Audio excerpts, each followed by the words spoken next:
Oke, Assalamualaikum warahmatullahi wabarakatuh.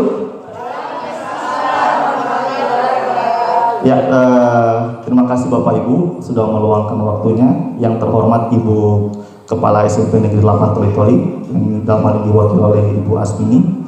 Yang terhormat Ibu Kepala SD 3 Darakitan, yang juga berkesempatan hadir untuk sama-sama mengikuti diseminasi budaya positif aksi nyata modul 1 tim 4 oleh saya CGP Angkatan 10 Kabupaten Toli-Toli. Yang pertama, saya sekali lagi mengucapkan terima kasih atas partisipasinya pada kegiatan kali ini. Insya Allah apa yang disampaikan hari ini akan bermanfaat untuk sekolah kami SMP Negeri 8 dan juga SD Negeri 3 nantinya. Baik Bapak Ibu, saya mulai. Di sini saya akan menyampaikan tentang budaya positif. Mungkin Bapak Ibu sudah ada yang sering mendengar tentang budaya positif di sekolah. Jadi kita itu akan setiap sekolah pasti menginginkan anak-anaknya itu memiliki budaya positif yang dapat membangkitkan karakter yang diinginkan oleh pendidikan. Silakan dilanjutkan Bu. Oke. Mari belajar bersama Bapak Ibu ya. Mari belajar bersama, berkolaborasi, saling mendukung demi mewujudkan disiplin positif di sekolah kita tercinta. Nah, supaya tidak kaku, mungkin saya akan awali dengan pantun dulu, seperti biasa. Jadi nanti dicakepin. Oke Bapak Ibu? Tidak usah tegang Bapak Ibu. Jadi yang pertama itu burung camar, burung cendrawasih. Oke. Burung pipit makan kenari. Oke. Bapak Ibu, terima kasih sudah bersedia datang kemari. Terima kasih Bapak Ibu ya. Kita lanjutkan Bapak Ibu. Nah, jadi pada kegiatan kali ini saya sebagai calon guru penggerak di Angkatan 10 akan menyebarkan pemahaman dan pengalaman penerapan budaya positif. Hal ini kemarin sudah sempat kami terapkan, saya diterapkan di sekolah dalam rangka untuk menerapkan budaya positif dari materi-materi yang kami sudah dapatkan sebelumnya, Bapak Ibu. Nah, nanti sebentar kita akan lihat apa saja yang akan menjadi konsep-konsep inti dari budaya positif tadi. Insya Allah akan bermanfaat untuk kita nantinya juga. Silakan. Nah, sebelum itu kita masuk di tujuan pendidikan dulu. Selama ini mungkin tujuan pendidikan ini masih kurang kita maknai. Mungkin semua kita sudah tahu, tapi untuk dimaknai itu masih sangat kurang. Dan kita kembali di kurikulum Merdeka ini kita kembali merujuk kepada tujuan pendidikan pada saat pertama kalinya pendidikan itu mulai terasa di Indonesia. Dari zaman Ki Hajar Dewantara, di sini tertulis tujuan pendidikan adalah menuntun segala kodrat yang ada pada anak agar mereka dapat mencapai keselamatan dan kebahagiaan yang setinggi-tingginya. Itu tujuan pendidikan yang utama. Jadi bukan gelar, bukan pengetahuan yang tinggi, bukan hanya itu, tapi tujuan intinya adalah bagaimana murid-murid kita itu bisa mencapai keselamatan dan kebahagiaan setinggi-tingginya, baik sebagai manusia maupun sebagai anggota masyarakat. Jadi guru itu sekarang kita tidak bisa langsung hanya menuntut, tapi menuntun. Kalau kita menuntut anak-anak harus tahu ini, harus tahu itu akan menjadi penyimpangan dalam tujuan pendidikan, akan menyebabkan hal-hal yang tidak diinginkan kita terjadi. Maka kita berperan sebagai menuntun tumbuh atau hidupnya kekuatan kodrat yang ada pada anak-anak agar dapat memperbaiki lakunya, hidup dan tumbuhnya kekuatan-kodrat anak.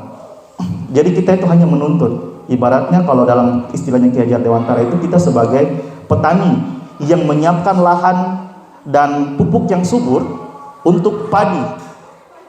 Kita tidak bisa memaksa padi itu tumbuh, tapi kita hanya bisa menyediakan makanan yang terbaik, lahan yang terbaik, dan perlakuan yang terbaik untuk anak-anak. Kita tidak bisa memaksa. Kemudian, nah kita masuk pada budaya positif. Apa itu budaya positif? Mungkin secara harfiah kita sudah tahu budaya itu apa, kemudian positif itu seperti apa. Tapi maknanya adalah dalam sekolah, budaya positif sekolah itu nilai dan kebiasaan di sekolah berpihak pada murid. Kata kuncinya adalah berpihak pada murid agar mereka dapat berkembang menjadi pribadi yang kritis, penuh hormat dan bertanggung jawab sesuai dengan profil pelajar Pancasila. Jadi kita pegang dulu kata kuncinya. Kata kunci yang pertama adalah berpihak pada murid. Kemudian penuh hormat, kritis, penuh hormat dan bertanggung jawab. Dan terakhir adalah profil pelajar Pancasila. Nah, ini yang menjadi acuan kita nantinya, karena kita sekarang dalam kurikulum Merdeka semuanya hal yang kita lakukan dalam sekolah adalah mengarah kepada profil pelajar Pancasila. Apa itu profil pelajar Pancasila? Kita akan bahas sama-sama. Nah, ini ada beberapa konsep utama yang akan saya jelaskan pada kesempatan kali ini, yaitu tentang budaya positif. Yang pertama adalah perubahan paradigma belajar. Yang kedua, disiplin positif. Kemudian yang ketiga, kebutuhan dasar manusia. Kemudian yang keempat, motivasi perilaku manusia. Yang kelima, posisi kontrol. 6, keyakinan kelas. Dan ketujuh, segitiga restitusi. Nah, ketujuh hal ini saling berkaitan Bapak Ibu. Dan ini adalah modal awal kita untuk dapat melakukan penerapan budaya positif di sekolah. Silakan Bu. Nah, yang paling pertama, untuk bisa menerapkan budaya positif kita harus ubah dulu paradigma pendidikan yang ada dalam pikiran kita selama ini. Mungkin masih ada yang keliru. Yang pertama, pembelajaran dengan paradigma baru dirancang berdasarkan prinsip pembelajaran yang terdiferensiasi. Terdiferensiasi sehingga setiap murid belajar sesuai dengan kebutuhan dari tahap perkembangannya untuk mewujudkan profil pelajar Pancasila. Jadi sekarang paradigma berpikirnya itu bukan tuntutan kompetensi Bapak Ibu. Jadi kalau kita kan mungkin kemarin yang menjadi acuan kita adalah tuntutan kompetensi. Oh, KD-nya ini yang harus kita capai. Oh, tujuan pembelajaran ini. Kita hanya fokus pada tujuan pembelajaran yang ingin dicapai pada anak. Tapi kita tidak fokus kebutuhan belajarnya itu apa. Jadi yang terjadi adalah anak-anak tidak ikhlas dalam melaksanakan itu. Karena itu mereka tidak butuhkan, mereka tidak merasa butuh dengan hal tersebut. Tidak merasa butuh dengan hal tersebut, dan kemudian kadang-kadang kita menerapkan yang tidak sesuai dengan perkembangannya.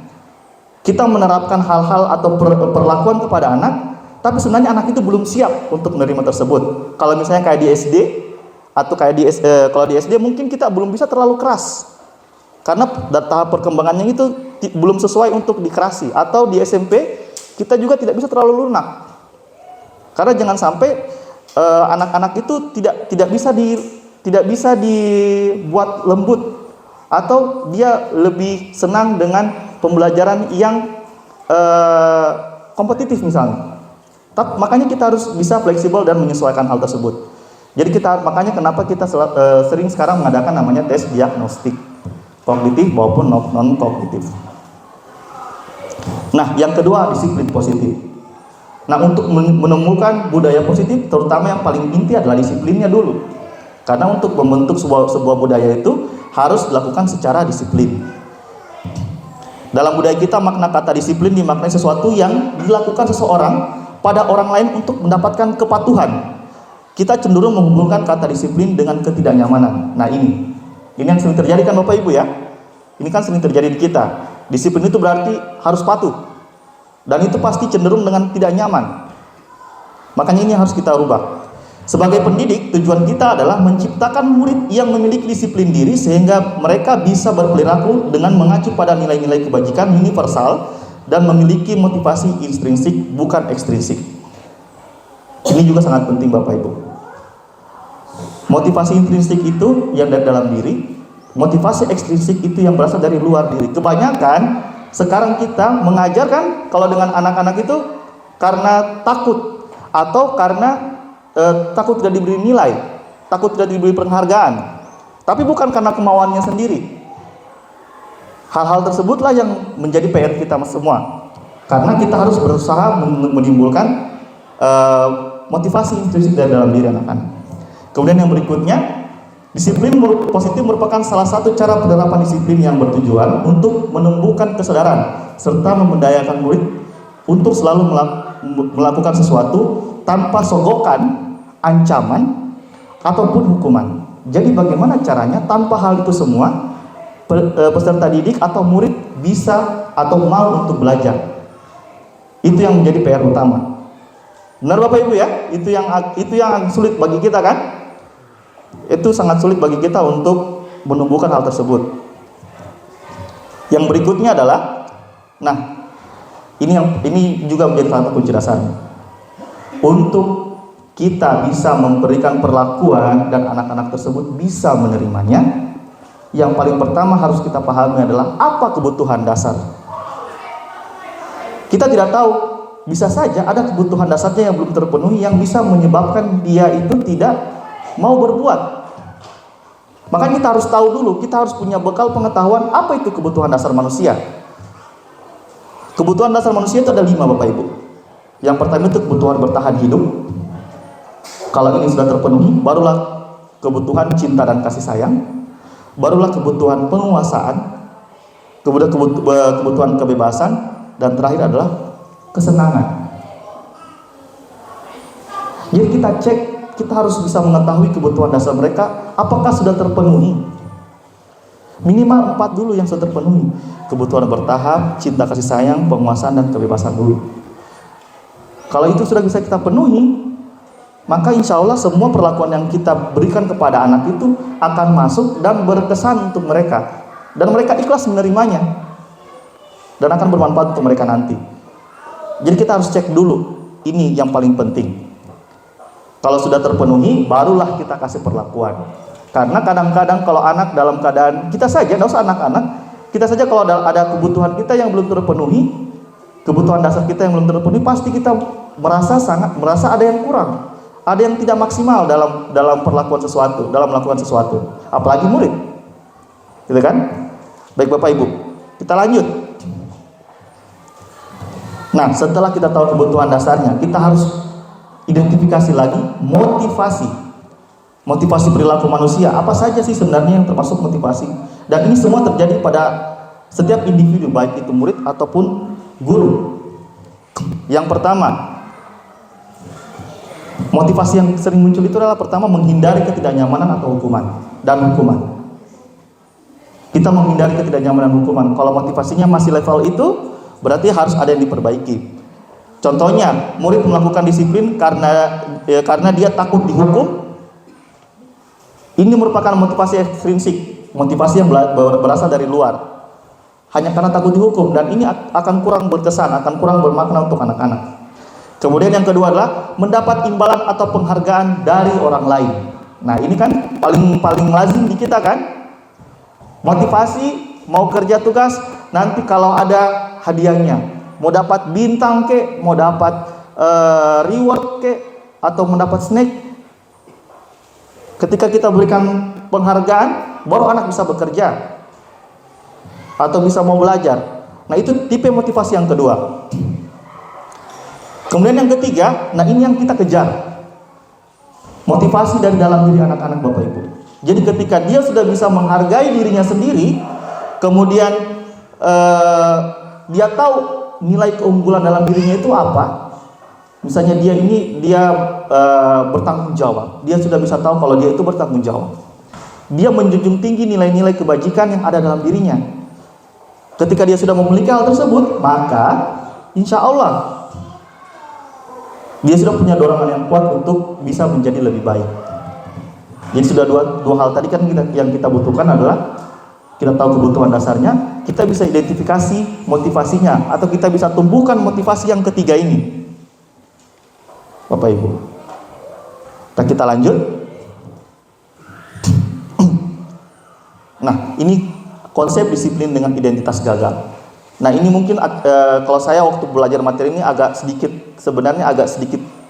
kaget juga, karena ternyata hal-hal yang selama ini kita anggap benar, ternyata itu keliru. Nanti Bapak Ibu kita akan sama-sama pahami. Konsep disiplin dengan identitas gagal. Identitas gagal itu maksudnya apa? Kita mengarahkan murid untuk merasa gagal di situ. Kita akan membuat mereka menjadi pribadi yang gagal. Dan secara tidak sadar kita sering melakukan. Lewat apa Bapak Ibu? Pertama lewat hukuman. Hukuman itu ya hukuman yang menyakitkan, tidak nyaman, membuat murid takut, memaksa, akhirnya menimbulkan murid menyembunyikan kesalahan. Kemudian murid menjadi rendah diri. Rendah diri dalam konotasi negatif Bapak Ibu ya, bukan rendah diri dalam konotasi positif. Kemudian yang kedua ini penghargaan. Karena saya juga jujur sering memberikan penghargaan kepada anak-anak. Tapi ternyata penghargaan tersebut ketika dilakukan dalam jangka waktu tertentu itu akan menimbulkan efek yang sangat merugikan untuk anak-anak. Yang pertama itu tidak efektif. Yang kedua, merusak hubungan. Nanti akan muncul sifat iri ke anak-anak. Kemudian yang berikutnya adalah mematikan kreativitas. Hanya melakukan sesuatu ketika ada imbalan. Contoh, misalnya kita kerja di sebuah perusahaan atau kerja di sebuah pabrik misalnya, ketika kita berada di posisi tersebut dan kita cuma mengharapkan gajinya saja, oh kita merasa gajinya ini sudah lebih dari cukup, sudah banyak. Jadi kita tidak mau mengupgrade diri lagi, tidak mau untuk mengembangkan diri lagi karena kita merasa gaji ini sudah lumayan, sudah banyak. Dan itu akan mematikan kreativitas. Karena diberikan imbalan, oh saya di posisi ini saja, saya sudah dapat imbalan yang apresiasi yang banyak. Dan itu akan mematikan kreativitas. Yang berikutnya adalah menghukum dengan sistem ranking. Nah ini sudah kita sadari ya dari kurikulum 2013 kemarin, bahwa rankingan itu akan menimbulkan dampak yang negatif sebenarnya untuk anak-anak. Kemudian merampas hak menghargai dirinya sendiri. Jadi dia tidak menghargai nilai dirinya, hanya ingin imbalannya saja atau penghargaannya saja. Nah ini untuk identitas gagal. Bagaimana dengan identitas sukses yang seharusnya? Nah ini konsep disiplin dengan identitas sukses. Ada dua. Yang pertama itu adalah dengan konsekuensi restitusi. Yang kedua adalah restitusi. Nanti sebentar kita akan lihat apa perbedaannya sih penghargaan, hukuman, konsekuensi dan restitusi. Kalau konsekuensi ini penguatannya jangka pendek. Dia identitas sukses, kita bisa memberikan sukses kepada anak, tapi penguatannya itu hanya jangka pendek Bapak Ibu. Kemudian yang berikutnya adalah perlu monitoring. Perlu pengawasan yang sangat intensif kepada anak-anak karena konsekuensi itu berdasarkan pasti dengan kesepakatan, kan? Kalau kita sepakat kalau dilanggar ini hukumannya ini. Bukan hukuman ya Bapak Ibu ya, konsekuensinya ini. Kemudian stimulus respon. Artinya dia masih pola pikirnya adalah stimulus respon. Jadi ada sebab akibat. Nanti dikasih stimulus baru dia merespon. Kemudian murid menghormati peraturan. Makanya itu dikatakan dia identitas sukses. Kemudian kehilangan waktu untuk merenungi kesalahan. Kenapa begitu Bapak Ibu? Karena dia hanya akan terpaku pada aturan. Dia akan kurang atau jarang untuk mengintrospeksi diri.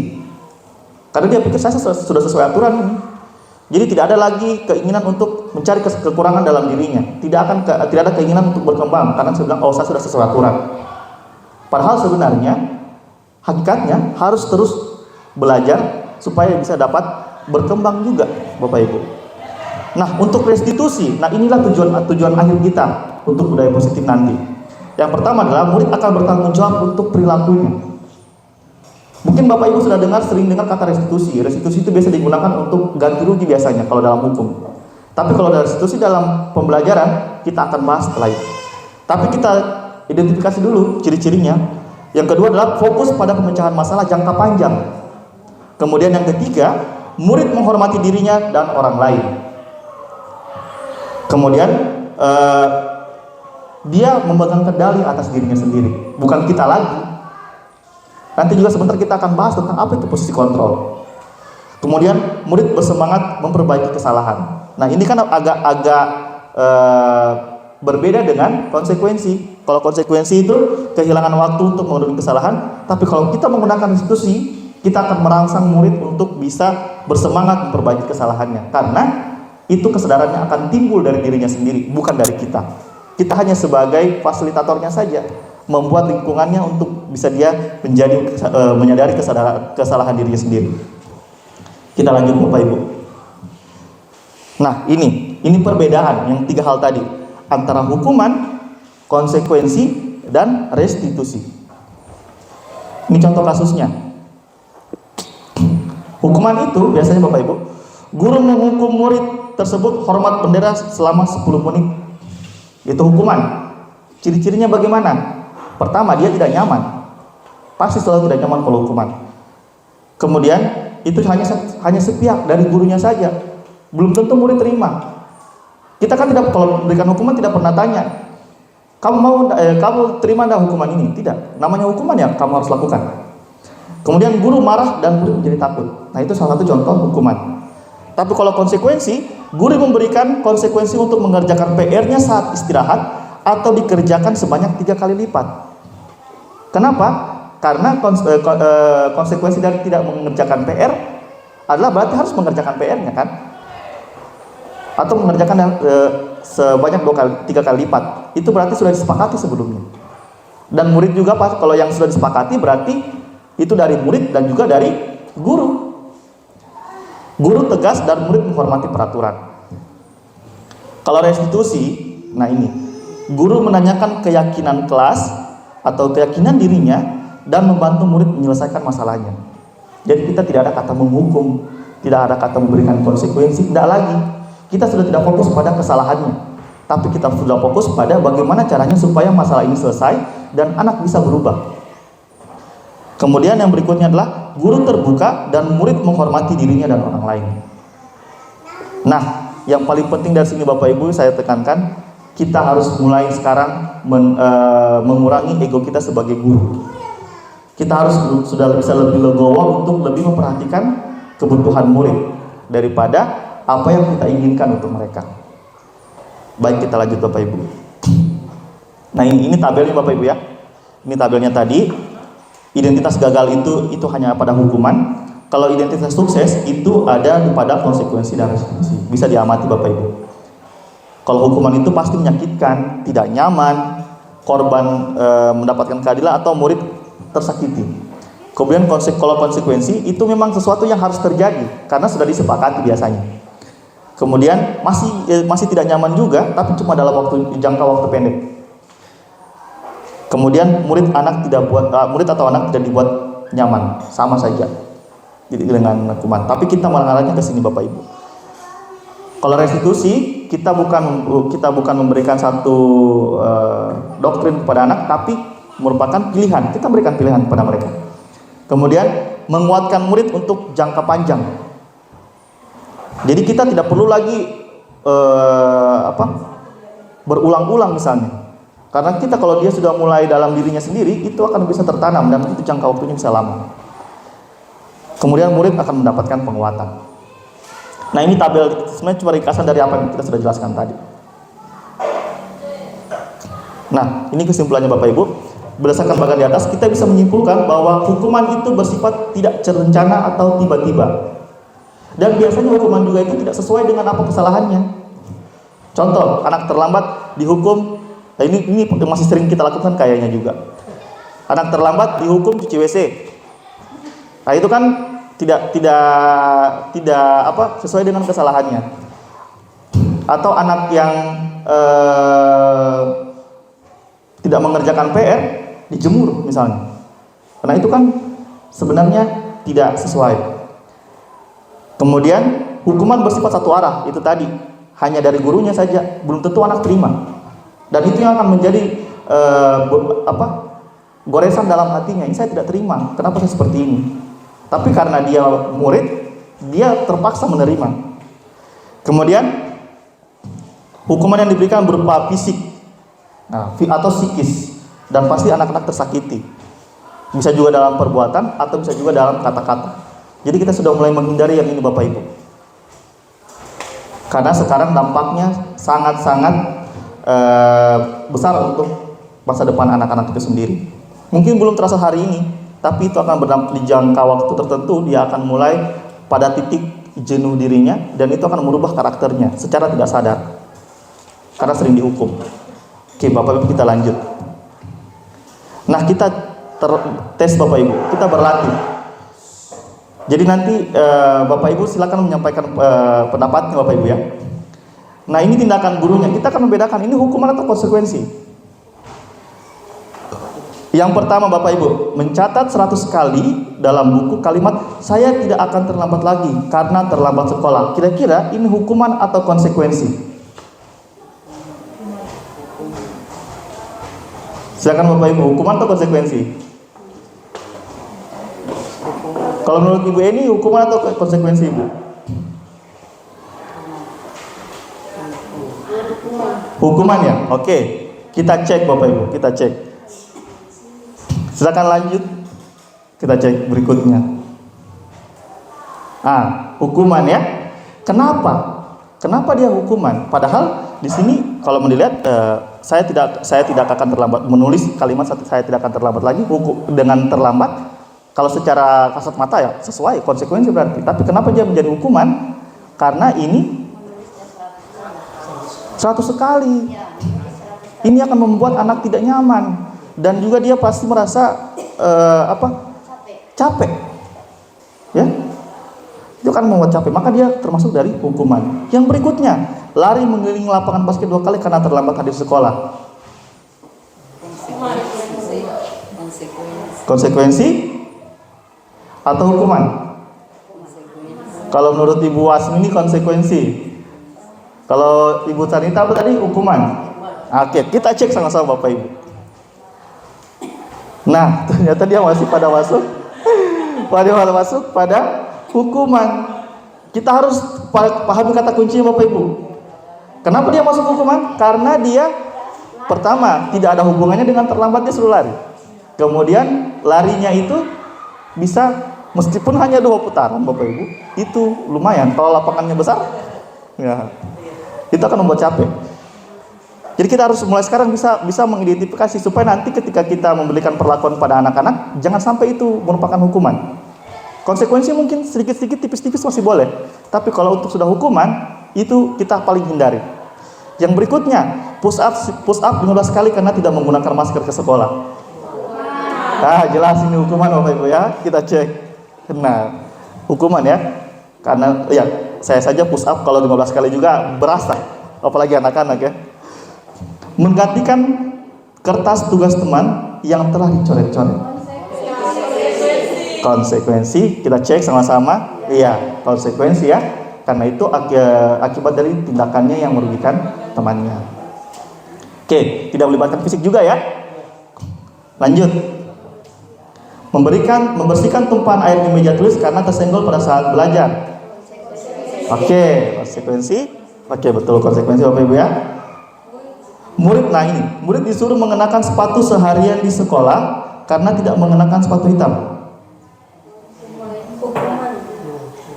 Ini tidak mengenakan Bapak Ibu ya. Murid disuruh untuk tidak mengenakan sepatu seharian di sekolah karena menggunakan sepatu hitam. Tidak menggunakan sepatu hitam. Jadi dia tidak disuruh pakai sepatu 1 hari. Ya. Oke, jelas hukuman ya. Lari mengelilingi lapangan basket 2 kali karena terlambat 10 menit untuk pelajaran PJOK. Ayo. Konsekuensi atau hukuman? Lari mengelilingi lapangan basket 2 kali karena terlambat 10 menit untuk pelajaran PJOK. Oke, ada yang berubah dari hukuman ke konsekuensi. Mari kita cek Bapak Ibu. Nah, konsekuensi ya. Kenapa? Karena hubungannya masih ada dengan PJOK. Hitungannya pemanasan lah. Ya kan? Oke. Cuma 2 kali juga kan? Nah, karena memang saat PJOK hitungannya pemanasan. Saya pikir tadi 2 kali. Iya. Ini konsekuensinya karena memang pelajaran PJOK. Iya, kalau pelajaran PJOK itu memang kan biasanya seperti itu. Karena dia memang kalau dia terlambat biasanya ketinggalannya pemanasannya. Makanya dia harus pemanasan dulu kan? Itu sekaligus mencegah resiko nanti anak-anak cedera. Baik Bapak Ibu, kita lanjut. Nah, ini lagi yang harus kita sadari Bapak Ibu. Tadi sudah ada beberapa hal yang kita sadari. Ini juga harus kita sadari, harus kita ketahui posisi kita ini ada di mana. Nanti Bapak Ibu bisa merenung, kira-kira saya ini di mana ya? 5 posisi kontrol yang ada pada guru, Bapak Ibu. Yang pertama itu penghukum.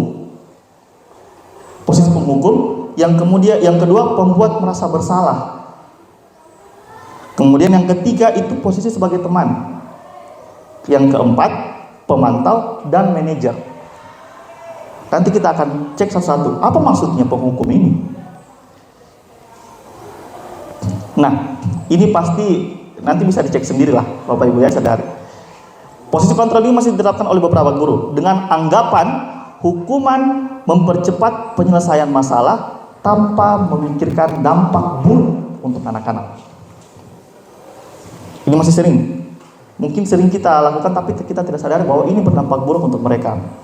Seorang penghukum biasanya melontarkan pertanyaan-pertanyaan menyakiti, disertai gestur menunjuk, menghardik, dan mata melotot. Kira-kira Bapak Ibu pernah enggak seperti ini? Nanti kita bisa jadi bahan renungan Bapak Ibu ya. Dampak posisi kontrol ini yang paling penting harus kita ketahui. Anak-anak pertama jadi pendendam, yang kedua pemberontak dan akan sering menyalahkan orang lain. Kemudian dampak yang paling buruknya adalah mental. Seperti yang saya katakan tadi, ketika kita memberikan perlakuan tidak sesuai dengan perkembangan usianya, karena ketidaktahuan kita terhadap perkembangan mentalnya, maka kita secara tidak sadar membuat anak-anak itu menjadi bermasalah dalam mentalnya. Karena ini memang tidak akan terlihat Bapak Ibu. Karena yang kaitannya dengan mental itu tidak akan terlihat dalam jangka waktu pendek. Itu nanti ada satu titik waktu tertentu itu akan muncul ledakan emosi dari anak-anak atau ledakan mentalnya. Itu akan muncul. Jadi tugas kita adalah mencegah jangan sampai itu terjadi. Nah, ini jelas Bapak Ibu, penghukum ini sudah mulai bisa kita tinggalkan perlahan-lahan. Yang berikutnya, pembuat merasa bersalah. Nah, ini juga sering kita lakukan, mungkin ada sering kita beralih ke pembuat rasa bersalah. Biasanya kata-katanya itu kamu tidak kasihan dengan ibu guru nak. Nah, kamu tidak kasihan dengan ibu kalau kamu terlambat terus, mungkin ibu akan dihukum oleh kepala sekolah juga. Nah, itu kan membuat anak-anak menjadi merasa bersalah. Ini pasti sering kita lakukan. Ini akan menciptakan keheningan yang membuat orang lain merasa tidak nyaman, rasa bersalah, bahkan rendah diri. Ini dampaknya Bapak Ibu, murid akan merasa dirinya buruk. Oh, saya ini sudah bikin ibu dimarah kepala sekolah, atau saya ini sudah bikin ibu capek. Mungkin kita tidak menghukum secara verbal, tapi kita membuat mereka merasa bersalah. Mungkin selama ini kita pikir supaya dia bisa belajar, tapi sebenarnya ternyata ada dampaknya. Makanya saya waktu ketemu materi ini juga, saya juga sering begitu. Ternyata ini yang bikin anak-anak itu kadang-kadang lama-lama sudah mulai segan dengan kita, sudah mulai malu lagi, tidak mau kita mengajak karena takut dia berbuat salah, takut dia membuat gurunya kesulitan. Seperti Bapak Ibu. Murid dengan perasaan tertekan seperti ini tiba-tiba dapat meletus amarahnya. Nah, ini Bapak Ibu. Apalagi kalau misalnya dia juga ada di rumahnya sering mendapatkan masalah, kemudian di sekolah juga dia merasa bersalah. Dan ini takutnya Bapak Ibu, mungkin Bapak Ibu sering dengar ada tiba-tiba kasus anak-anak yang pendiam, tidak nakal, tiba-tiba bunuh diri. Pernah Bapak Ibu? Banyak ya di usia-usia remaja. Kenapa? Karena beban mentalnya yang tertumpuk tidak sesuai dengan kemampuan usianya, perkembangan otaknya tidak sesuai. Dan ini harus kita hindari. Makanya kita harus sadari kalau kita ini pembuat merasa bersalah pernah enggak. Nah, karena kita sudah punya informasinya, jadi mungkin kita bisa merenungi sedikit kira-kira kita ini memperbaiki posisi kontrol diri kita seperti apa. Kita bisa lanjut Bapak Ibu. Nah, ini sebagai teman. Ini biasanya ada di guru-guru muda. Biasanya untuk kami yang kalau saya sendiri memang di awal-awal seperti ini. Waktu saya pertama mengajar, kita menganggap bahwa murid itu bisa jadi teman. Ciri-cirinya seperti apa? Kita bicara dengan santai, akrab dengan murid, ya, ramah, gesturnya jenaka, humoris dengan anak-anak. Tapi ternyata ini juga bukan posisi yang paling tepat sebenarnya. Dampaknya ini bisa positif, bisa negatif. Dampak negatifnya akan muncul rasa ketergantungan terhadap murid terhadap guru. Biasanya murid hanya mau mendengarkan guru yang dia baku temanakan, ya kan? Kalau guru yang tidak berteman dengan dia tidak mendengar, sudah itu. Biasa kan begitu kan? Biasa begitu Bapak Ibu. Jadi ada lemahnya juga ini posisi teman. Karena nanti kalau guru yang dia sukai itu, guru yang dia sukai itu yang bicara, baru dia dengar. Tapi kalau ketika ada guru yang kurang berteman, kurang akrab, dia tidak mau dengar. Itu dampak negatifnya. Atau biasanya juga ada salah satu siswa, karena dia canggung berteman dengan guru, jadi dia merasa, loh, saya tidak baku teman dengan Pak Guru, misalnya. Jadi dia merasa tidak mau lagi berteman dengan teman-temannya, karena dia takut dia itu baku teman dengan Pak Guru, saya tidak. Nah, itu dampak negatifnya harus mulai kita pelajari. Kalau yang seperti ini biasanya kita akan temui di usia-usia pertengahan remaja, ya, masuk awal remaja, anak-anak masuk ke remaja. Itu biasa kita temui seperti ini. SMP, SMA ke atas. Kalau di SD mungkin kita sebagai bawaannya mungkin kayak masih sebagai orang tua dengan anak biasanya. Tapi kalau untuk SMP, SMA itu biasanya sudah ada yang mulai seperti teman. Kecenderungannya seperti itu, Bapak Ibu. Kita bisa lanjut.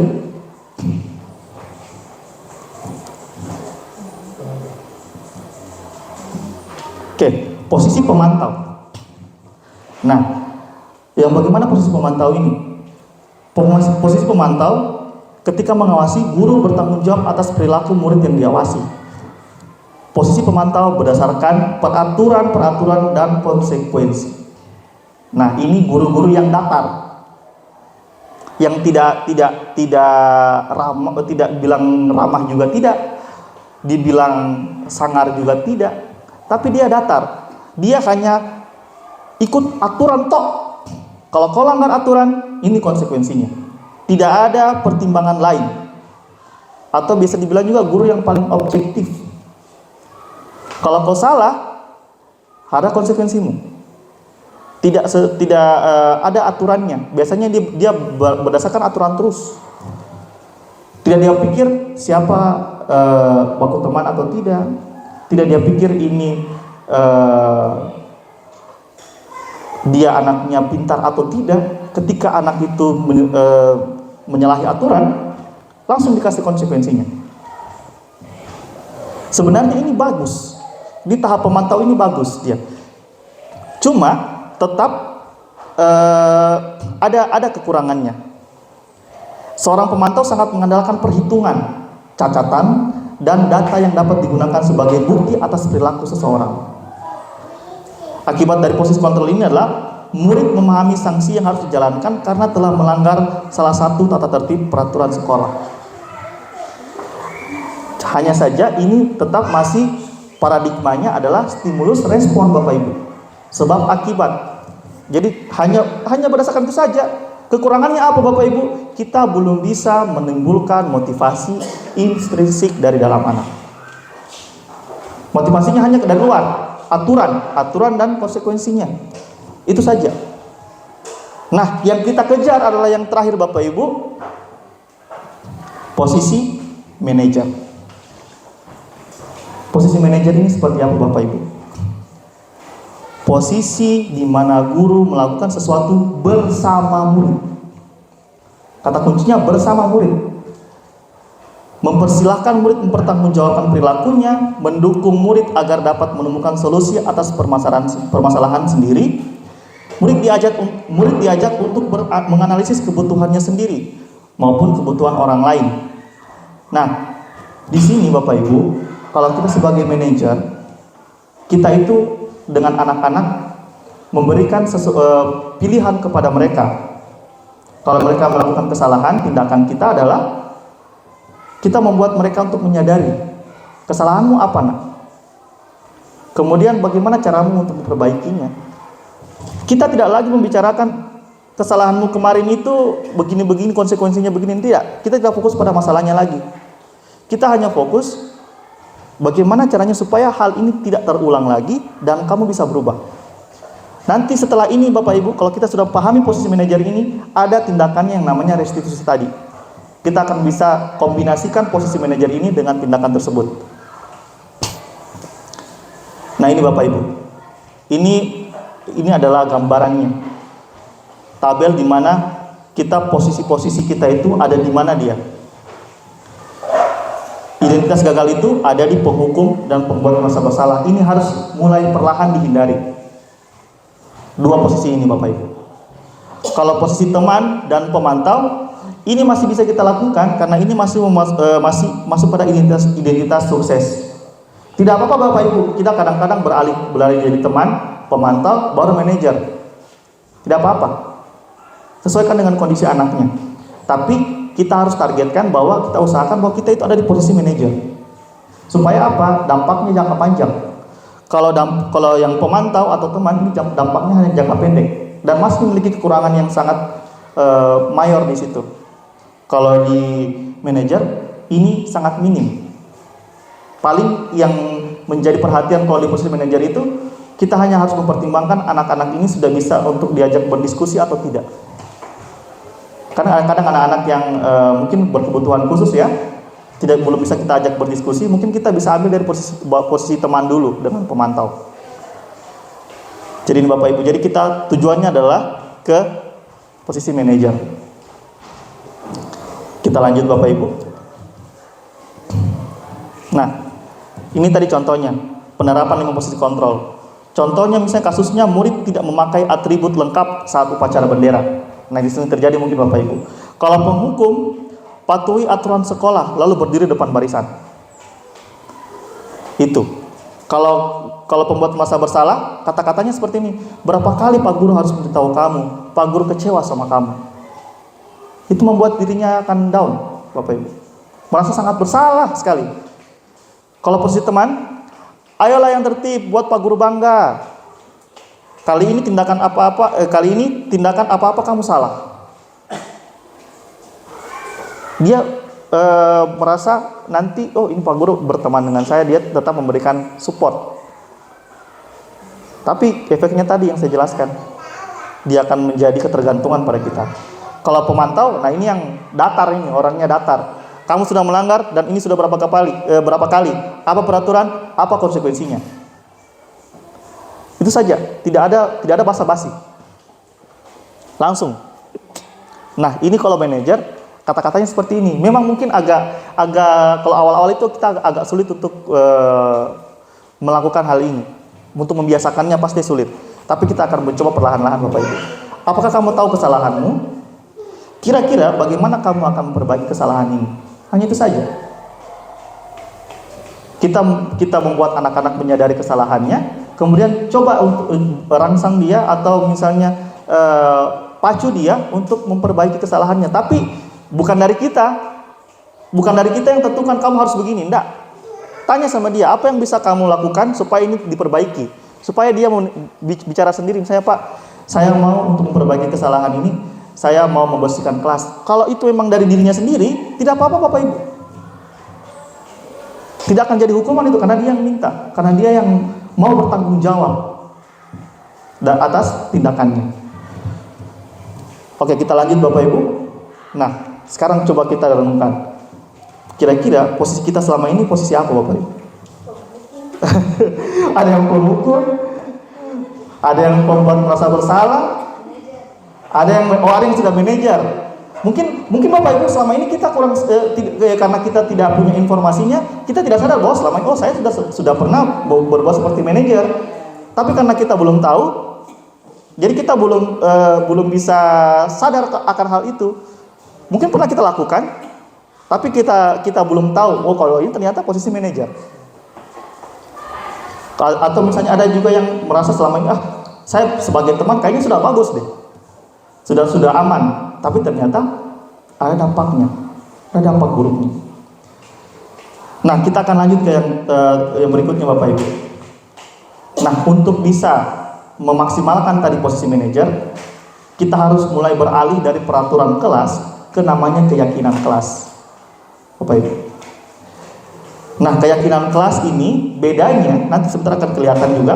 Keyakinan kelas adalah nilai-nilai kebajikan atau prinsip-prinsip universal yang disepakati secara bersama lepas dari perbedaan agama, suku, negara, dan bahasa. Jadi ini keyakinan kelas atau misalnya keyakinan sekolah bisa jadi juga. Ini nanti dia seperti peraturan, tapi kata-katanya lebih universal. Tidak lagi lebih spesifik pada tindakan, tapi lebih kepada nilai-nilainya, nilai-nilai kebajikannya. Mengapa tidak peraturan saja, Pak? Kenapa harus keyakinan kelas? Alasan yang pertama, mengapa kita memiliki peraturan tentang penggunaan helm pada saat mengendarai roda 2 atau motor? Mengapa kita memiliki peraturan tersebut?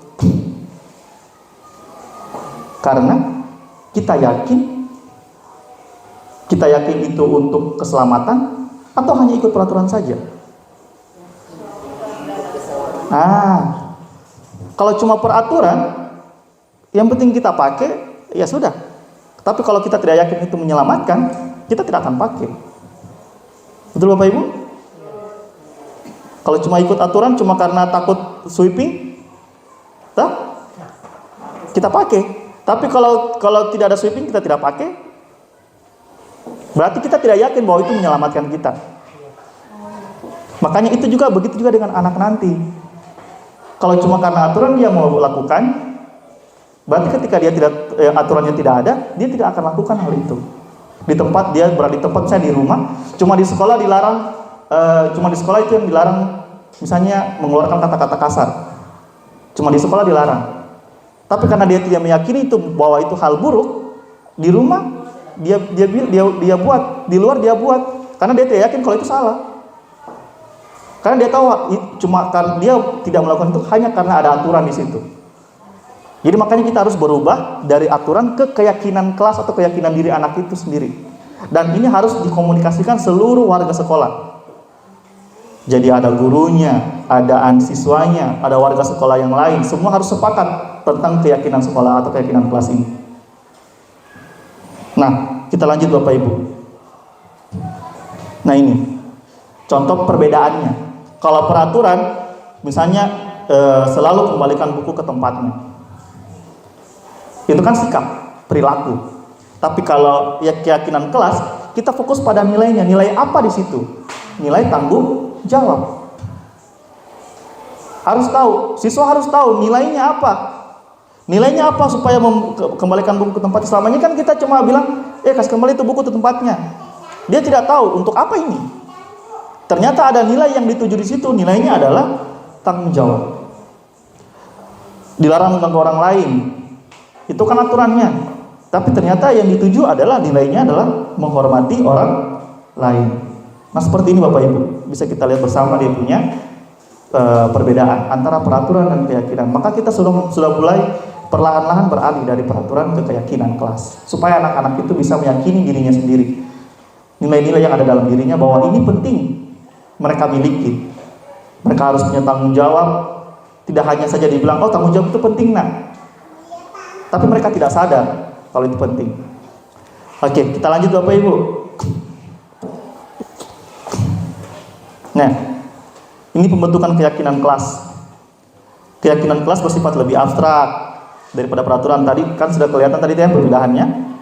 Kemudian berupa pernyataan universal atau berupa nilai-nilai. Dibuat dalam bentuk positif, tidak terlalu banyak. Nah, ini penting juga. Jangan terlalu banyak juga Bapak Ibu. Nanti anak-anak tidak susah untuk mengingat. Diarahkan saja di nilai-nilai yang paling penting saja. 5 paling banyak lah, 5 atau 7. Boleh. Kemudian silakan. Kemudian semua warga kelas ikut untuk berkontribusi dalam pembuatan keyakinan kelas. Artinya nilai-nilai yang tadi itu bukan muncul dari kita Bapak Ibu, bukan cuma muncul dari guru saja, dari anak-anak. Mereka mau apa? Saya mau bertanggung jawab Pak Guru. Oke, bertanggung jawab. Kamu mau apa? Saya mau Pak Guru supaya di kelas ini jujur semua. Misalnya. Dan itu ketika itu keluar dari mulutnya anak-anak, mereka akan secara naluri akan bertanggung jawab. Oh ini saya bilang, berarti ini harus saya lakukan. Dan ketika semua anak bersuara seperti itu sama, maka mereka bisa jadi secara otomatis akan menghargai nilai-nilai tersebut. Nah, ini juga paling penting Bapak Ibu terakhir, bersedia meninjau kembali keyakinan dari waktu ke waktu. Artinya ditinjau dalam hal apa? Nilai, misalnya ada nilai-nilai yang kita terlupa harus yang penting, ini juga harus dimasukkan. Ya, jadi itu Bapak Ibu tadi tentang keyakinan kelas. Mungkin ada pertanyaan dari Bapak Ibu, silakan. Oke, dari Ibu Asmini silakan Bu. Terima kasih. Assalamualaikum warahmatullahi wabarakatuh. Waalaikumsalam warahmatullahi wabarakatuh. Dalam kegiatan belajar mengajar, biasanya sebelum dilaksanakan, kita sering membuat kesepakatan kelas. Yang ingin saya tanyakan, apakah perbedaan antara kesepakatan kelas dengan keyakinan kelas? Oh iya. Oke. Ya, terima kasih atas pertanyaannya Ibu. Jadi Bapak Ibu, memang di tahun sebelumnya itu kemarin sempat disampaikan oleh instruktur kami juga dalam elaborasi pemahaman bahwa istilah kesepakatan kelas itu memang sempat kita gaungkan di beberapa tahun terakhir. Akan tetapi semakin dalam waktu terakhir ini kita sudah beralih kepada keyakinan kelas. Apa perbedaannya antara keyakinan dan kelas dengan kesepakatan kelas? Kalau kesepakatan kelas itu kemarin biasanya bahasanya masih dalam bentuk instruksi yang berupa tindakan. Misalnya tadi kalau misalnya dalam kesepakatan kelas itu misalnya menjaga kebersihan lingkungan, itu kan seperti kayak langsung pada instruksinya kita harus menjaga kebersihan lingkungan. Akan tetapi kalau untuk keyakinan kelas kita sudah fokus pada nilai universalnya, nilai kebajikannya. Jadi yang menjadi penekanan kepada murid itu adalah nilai-nilai apa yang ingin mereka tumbuhkan, nilai kebajikan apa yang ingin mereka tumbuhkan. Jadi itu yang disepakati. Makanya berubah istilahnya menjadi keyakinan kelas dan fokusnya pada nilai. Seperti yang tertulis di sini, keyakinan itu bersifat lebih abstrak. Ya, jadi dia kalimatnya umum, kemudian berupa nilai, ya, nilai-nilai yang ingin dicapai, bukan lagi kepada kalimat-kalimat yang mengarahkan pada instruksi. Seperti itu Bapak Ibu. Jadi mungkin itu perbedaan dari kesepakatan kelas dan keyakinan kelas, Ibu Asmin. Oke, Bapak Ibu, kita bisa lanjut. Nah, ini yang terakhir Bapak Ibu, segitiga restitusi. Segitiga restitusi ini sangat penting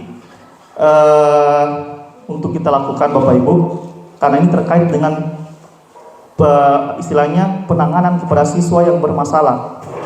Karena yang tadi itu kayak hukuman, konsekuensi, restitusi, itu kita lakukan untuk penanganan yang akan kesalahan, tapi tujuannya untuk memperbaiki karakter anak-anak tersebut.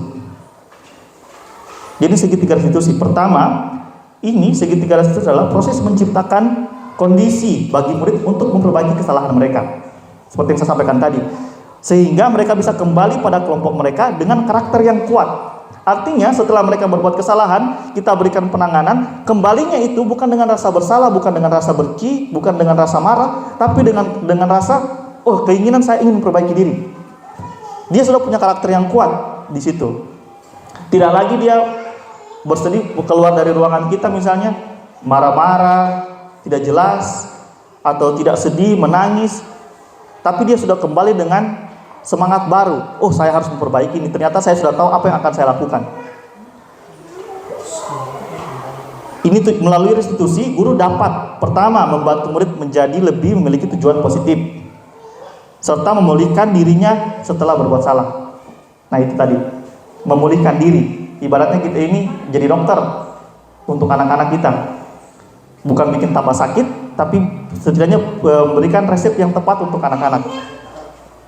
Kemudian membantu murid untuk jujur pada diri sendiri dan mengevaluasi dampak dan kesalahan yang dilakukan. Nah ini yang susah Bapak Ibu. Saya jujur ini yang susah, untuk membuat anak-anak bisa jujur pada diri sendiri. Karena mereka biasa, karena masih takut salah, jadi mereka tidak jujur. Takut disalahkan dan takut salah, begitu. Yang terakhir adalah memberikan penawaran bukan paksaan. Nanti Bapak Ibu setelah ini akan kita tampilkan bagaimana contohnya penerapan segitiga restitusi dalam sekolah. Nanti ada videonya saya tampilkan nanti. Berikutnya Bapak Ibu. Nah ini. Ini tahapannya, segitiga restitusi. Yang pertama Bapak Ibu, menstabilkan identitas. Yang kedua, validasi kebutuhan atau validasi rasa bersalahnya.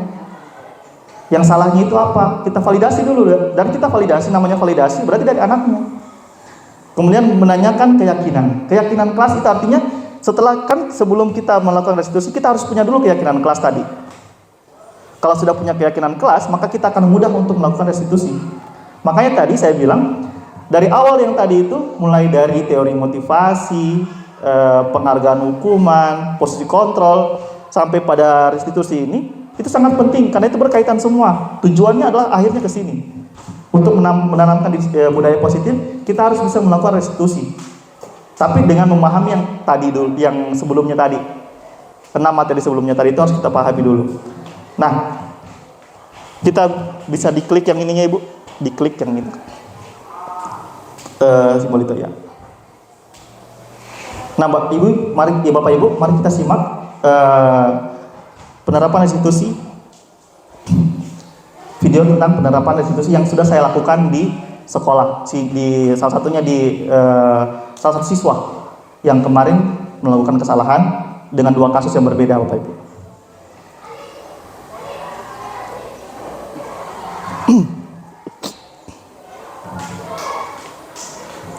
Mungkin ada sebentar Bapak Ibu ya.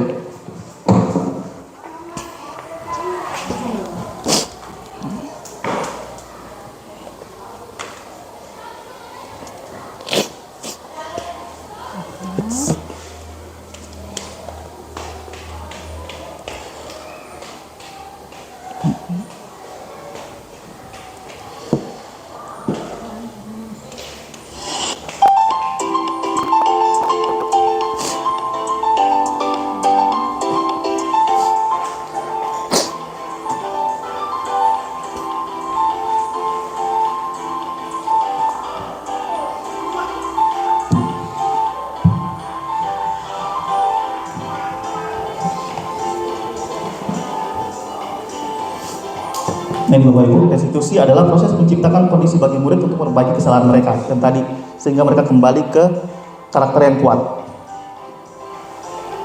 Jadi validasi tindakan, menanyakan menstabilkan identitas, validasi tindakan yang salah, menanyakan keyakinan tahapannya.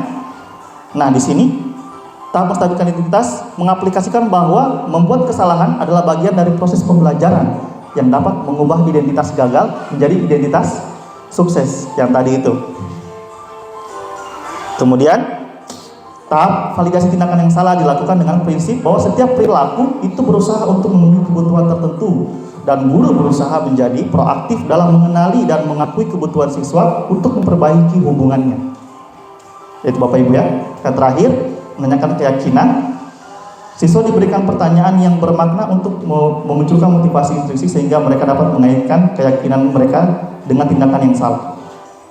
Nah, ini ada satu contoh kasusnya Bapak Ibu, kita bisa lihat. Marma terlihat oleh guru mata pelajaran melihat jawaban teman sebangkunya saat ulangan harian berlangsung. Berikut adalah skenario penyelesaiannya. Kita dengarkan sama-sama Bapak Ibu ya. Oke, ada videonya.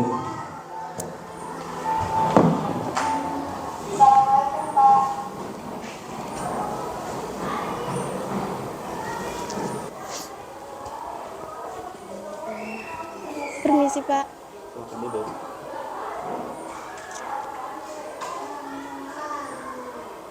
Oke, Marma sudah selesai istirahat. Sudah Pak. Jadi kira-kira Marma tahu enggak kenapa Pak Guru mengundang Marma ke ruangannya? Jadi begini ya. Tadi saat mengawas ujian di kelas Marma, Pak Guru melihat bahwa Marma itu mencontek jawaban teman sebangkunya, Sri Mulyani. Benar atau tidak? Benar Pak. Oke, jadi saya mengundang kemari bukan untuk menyalahkan Marma ya, bukan untuk juga memberi hukuman ke Marma, tidak, tapi ini menjadi perhatian supaya kira-kira bagaimana caranya supaya hal ini tidak terulang lagi berikutnya. Kita cari solusi. Kedengaran ya? Okay. Karena memang semua manusia pasti pernah berbuat kesalahan. Nah, kesalahan Marma hari ini mencontek. Saya juga dulu pernah berbuat kesalahan. Hanya saja sebagai manusia kita harus punya perubahan ke arah yang lebih baik ya. Oke, jadi Pak Guru mau tanya dulu, kira-kira kenapa Marma sampai kesulitan mengerjakan soal tadi? Karena tadi malam tidak belajar, Pak. Tidak belajar. Oke. Nah, kalau misalnya tidak belajar jadi kesulitan. Oke, bagus. Jadi sudah tahu kan penyebabnya. Nah, kira-kira menurut Marma perbuatan mencontek itu kan tidak baik ya. Kemudian kalau misalnya Marma masih ingat, kira-kira apa keyakinan kelas kita di awal pertemuan? Keyakinan sekolah kita yaitu menjunjung tinggi nilai kejujuran. Oke, menjunjung tinggi nilai kejujuran. Nah, mencontek itu jujur atau tidak? Tidak. Tidak. Nah, sekarang kalau menurut Marma sendiri, nilai kejujuran itu penting tidak untuk hidupnya Marma? Sangat penting, Pak. Sangat penting. Oke, bagus. Jadi kalau memang itu sangat penting, berarti harus ada perubahan ya. Harus ada perubahan. Kira-kira apa yang bisa Marma lakukan supaya bisa lebih jujur, kemudian bisa mengerjakan tugas dengan baik, mengerjakan ujian dengan baik tanpa harus mencontek, kira-kira apa? Belajar dengan giat lagi Belajar dengan giat lagi terus. dan mengerjakan sesuai dengan kemampuan. Oke, mengerjakan semuanya sesuai dengan kemampuan, bagus. Jadi seperti itu ya. Kalau misalnya mendapatkan kesulitan, mendapatkan halangan untuk mengerjakan tugas atau ujian, itu kita harus percaya diri dulu. Kemudian jujur yang paling penting. Jadi tidak perlu sampai menyontek, karena menyontek itu sendiri perbuatan yang tidak baik. Dan insya Allah Marma kedepannya bisa jadi siswa yang lebih baik lagi, ya, yang bisa mengerjakan semuanya dengan baik, kemudian bisa berprestasi dan membanggakan orang tua. Terima kasih ya. Ya, itu tugas pertama Pak ya, terkait dengan mencontek jawaban temannya. Nah, tugas kedua yaitu pemeriksaan kelas. Guru piket menemukan banyak sekali sampah di dalam laci meja Marma. Guru piket melakukan tindakan restitusi. Terima kasih ya sudah memenuhi undangan Pak Guru untuk datang ke ruangan ini. Jadi Pak Guru mengundang Marma ke ruangan ini karena tadi Pak Guru saat melakukan pemeriksaan kebersihan di kelas, Pak Guru menemukan banyak sekali sampah di dalam laci mejanya Marma. Itu betul sampahnya Marma kan? Iya, Pak. Betul, itu sampah saya. Saya mohon maaf, Pak. Oke, gak apa. Semua manusia pasti itu pernah berbuat salah, termasuk saya juga pasti pernah berbuat salah. Tetapi bagaimana caranya kita dapat memperbaiki kesalahan tersebut ya, supaya nanti tidak terulang lagi, ataupun bisa kita belajar dari kesalahan yang sudah kita lakukan. Nah, Pak Guru ingin bertanya dulu, kira-kira kenapa alasan Marma untuk membuang sampah ke dalam laci meja tersebut? Saya sering makan snack di kelas, Pak, dan saya malas membuang sampah di tempat sampah. Oke, malas membuang sampah di tempat sampah. Menurut Marma itu tindakan yang baik atau tidak? Tidak, Pak. Kenapa tidak baik? Karena membuat kelas kotor dan bisa menjadi sarang nyamuk. Oke, bisa membuat kelas kotor dan bisa juga menjadi sarang nyamuk kan? Tentunya berarti bisa juga membahayakan kesehatan kan? Bukan hanya untuk Marma sendiri tapi juga untuk orang lain. Nah, bagus. Jadi Marma sudah menyadari hal itu. Marma masih ingat enggak? Kira-kira keyakinan kelas kita di awal pertemuan itu apa? Salah satunya saja. Iya, Pak. Salah satunya menjaga kebersihan kelas. Menjaga kebersihan kelas. Oke. Marma yakin enggak dengan menjaga kebersihan kelas itu perbuatan yang baik? Yakin, Pak. Oke, kalau memang betul itu yakin perbuatan yang baik, berarti harus dilakukan kan? Nah, jadi kira-kira kedepannya apa yang akan Marma lakukan untuk memperbaikinya? Tidak membuang sampah dalam meja, tapi membuang sampah pada tempatnya dan mengurangi makan dan minum di kelas. Oke, bagus. Jadi mengurangi makan dan minum di kelas, dan membuang sampah pada tempat bagus. Nah, jadi kalau memang sudah diyakini seperti itu dan sudah diniatkan untuk dilaksanakan, berarti harus dilakukan ya ke depannya supaya nanti Marma juga bisa memperbaiki diri, membuat perubahan pada diri sendiri dengan dengan menjaga kebersihan sekaligus tidak merugikan orang lain, dan juga tentunya tidak merugikan diri sendiri, karena membuang sampah itu bisa merugikan diri sendiri dan juga bisa merugikan orang lain. Nah, semoga kedepannya Pak Guru berharap ini akan menjadi pembelajaran untuk Marma kedepannya dan menjadikan Marma menjadi pribadi yang lebih baik lagi. Terima kasih ya. Baik Pak, terima kasih sudah tidak menghukum saya dan terima kasih atas arahannya. Saya mohon permisi. Oke, silakan kembali ke kelas.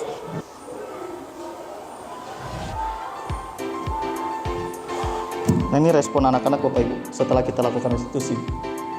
Perasaan mereka seperti Saya apa? merasa senang dan bersyukur karena tidak dimarahi ataupun diberi hukuman, akan tetapi diberi arahan dan penguatan untuk memperbaiki kesalahan-kesalahan saya. Oke Bapak Ibu, jadi seperti itu Bapak Ibu ya, tindakan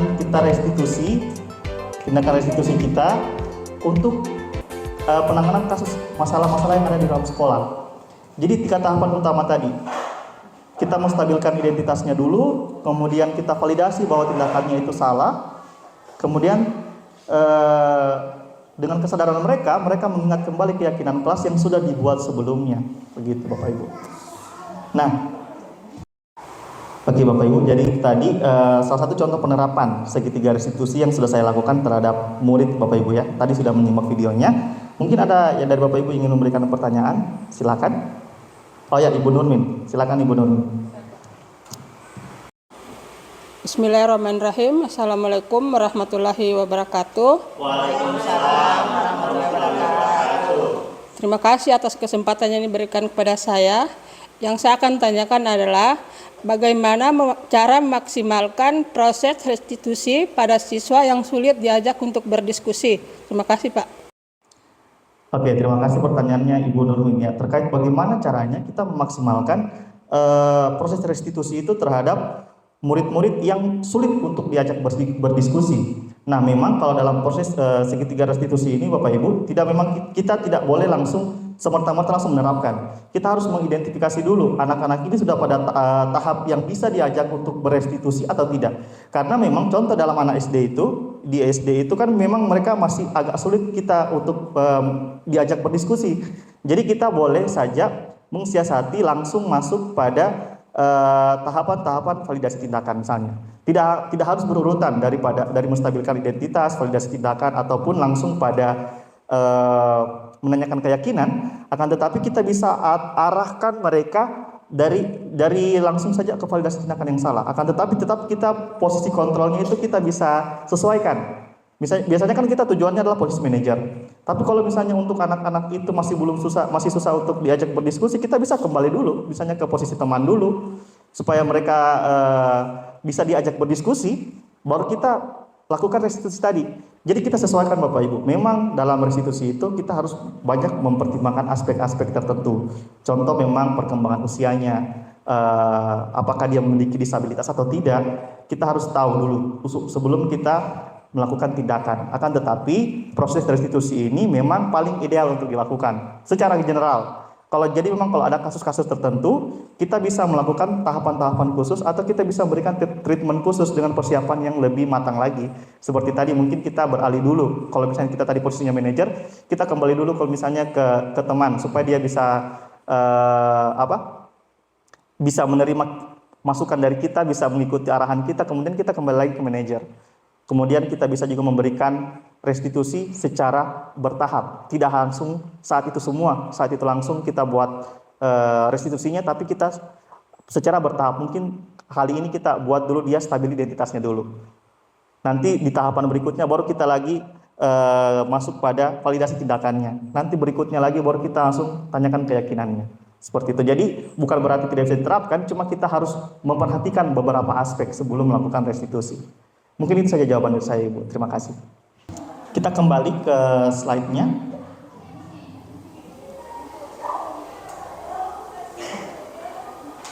Yang di sebelah Ibu, yang tadi. Di slide show. Yang di sini tadi. Sebelah. Sini, iya. Sebelah lagi. Oke, yang ini. Oke.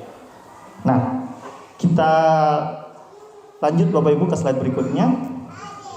Nah, ini Bapak Ibu, dalam penerapan disiplin positif atau program disiplin positif, hendaknya guru memiliki standar kepribadian profesional dan sosial yang baik. Jadi dari gurunya dulu Bapak Ibu ya.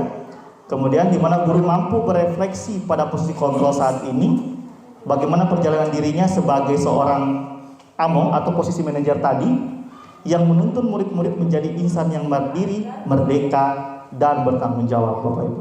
Jadi itu tujuan utama kita. Jadi kita mulai dari diri kita dulu. Sebelum kita ke anak-anak, kita harus menyadari dulu tadi posisi kita seperti apa.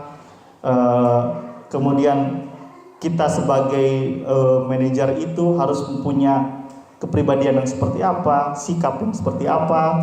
Kemudian kita harus bersosial dengan baik juga, punya cara berkomunikasi yang baik dengan murid juga penting.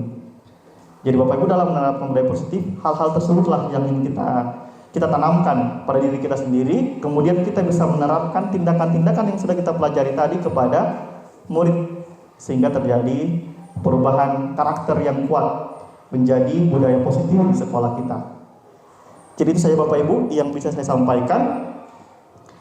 Terima kasih atas perhatiannya, terima kasih atas partisipasinya. Saya akhiri, wabillahi taufiq wal hidayah. Assalamualaikum warahmatullahi wabarakatuh.